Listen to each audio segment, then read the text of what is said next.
Isang mapagpalang umaga sa ating lahat, mga kapatid ko kay Kristo, mula sa The Solid Rock Morning Devotion.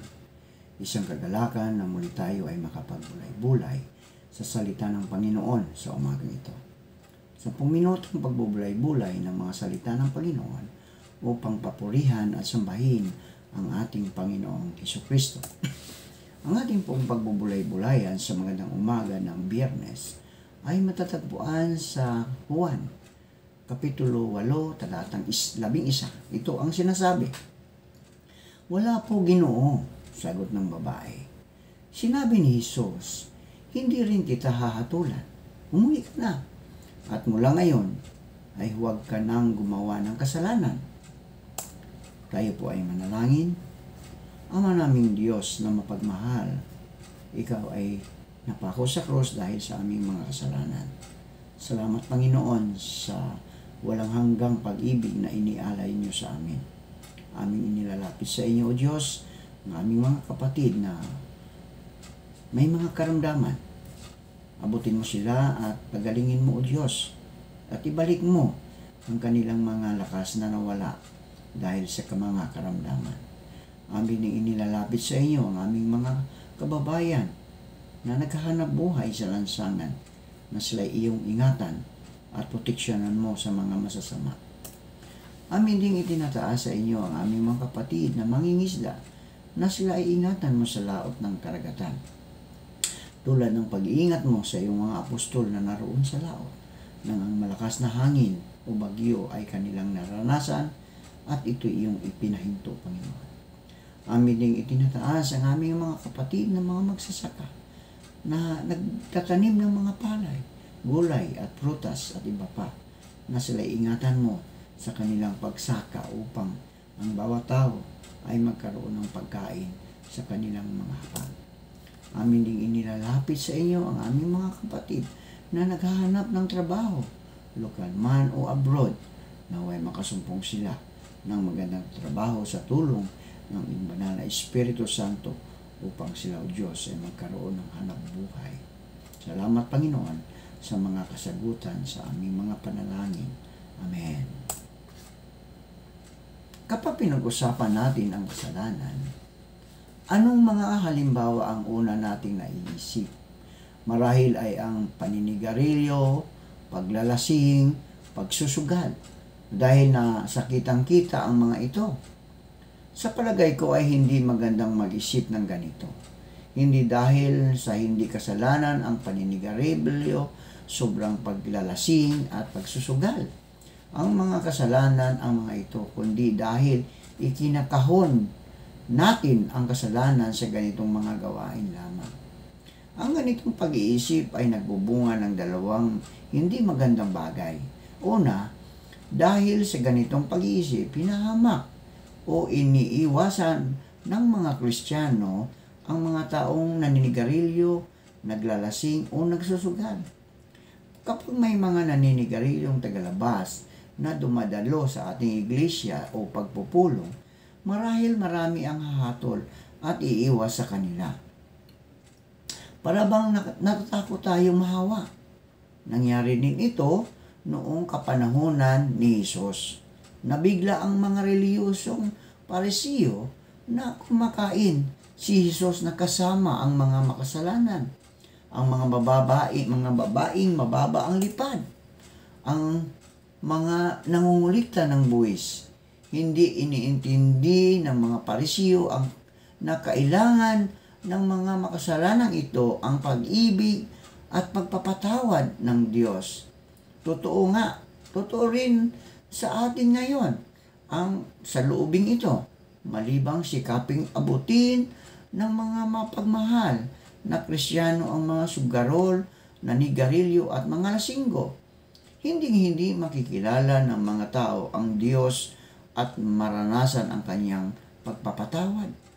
Ang ganitong pag-iisip ay nagbibigay sa mga Kristiyano ng pakiramdam na ayos lang kami dahil hindi kami naninigarilyo, naglalasing o nagsusugal. Hindi na natin pinapansin ang mga nakapipinsalang pagmamataas, pagnanasa, katamaran, hindi pagpapatawad at marami pang iba na mga kasalanang nakatago. Lihim na lihim ang mga kasalanang ito kahit na alam nating ginagawa natin ang mga ito. Hindi natin ito pinapansin. Nagkukunwari tayong wala ang mga ito o kaya'y inihambing natin ang ating sarili sa ibang tao na mas maraming kasalanan. Nakikita, sinasabi natin, hindi na bali, hindi naman ako katulad ni kasing sama ni ganito.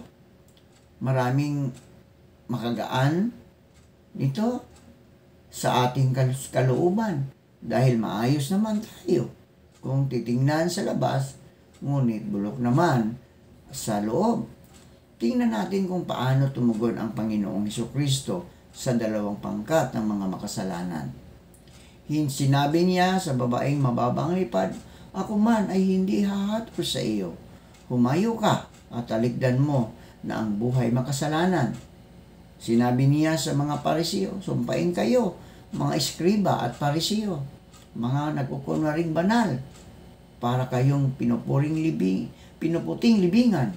Maganda ang labas, ngunit ang loob ay puno ng kalansay at lahat ng kabulukan. Gayon nga kayo, matuwid sa tingin ng tao, ngunit puno naman ng pagkukunwari at katampalasan." Kadalasang alam na at inaamin ng mga taong may kasalanang nakikita na nakakasala sila kapag sila'y naninigarilyo, naglalasing at nagsusugal. Kaya kadalas ay higit silang handang humingi ng kapatawaran. Sa kabilang panig, para bang hindi pinapansin o pinagtatakpan ng mga taong may kasalanang nakatago ang kanilang kasalanan at ayaw nilang humingi ng kapatawaran. Ngunit ang lahat ng kasalanang nakikita man o nakatago ay kasuklam-suklam sa Diyos at kailangang lubusang alisin. May mga kasalanang kadalasan ang palagay ng mga tao ay maliliit.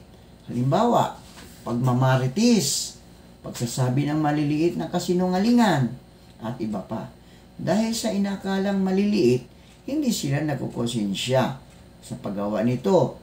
Ikinatuwiran nila ang mga sumusunod. Lahat naman ay gumagawa nito. Wala yun. O wala namang napipinsala. Bakit dapat natin tiyakin nang walang lugar sa ating buhay ang kasalanan?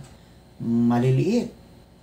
Una, sinabi ng Diyos, "Magpakabanal kayo sapagkat ako'y banal." 1 Pedro 1:16. Pangalawa, ang mga bunga ng maliliit na kasalanan ay hindi maliliit. No? Alam natin kung paano sinisira ang tsismis, ang reputasyon ng mga tao, at nilalason ang mga relasyon natin. Ganito sinasabi ni Santiago tungkol sa tsismis at iba pang maling paggamit ng dila. Ganyan din, no? Ganyan din ang dila ng tao, kay liit-liit na bahagi ng katawan. Isipin na lamang ninyo, napakapalagablab ng isang maliit na apoy ang isang kadaigdig ng kasamaan, no? Isang maliit na apoy na nakakasunog sa buong kabundukan. Ganun ang dila. Maliit na dila na bahagi ng katawan, pero ito'y nakakasira ng reputasyon ng tao. Tayo po ay manalangin. Salamat, Panginoon, sa panibagong araw at buhay. Inialay po namin sa inyo ang buong araw na ito at ang aming pamilya. Gabayan at patnubayan niyo po kami sa araw na ito at ilayo sa anumang kapahamakan. Sa pangalan ni Jesucristo na aming Diyos at tagapagligtas. Amen at Amen.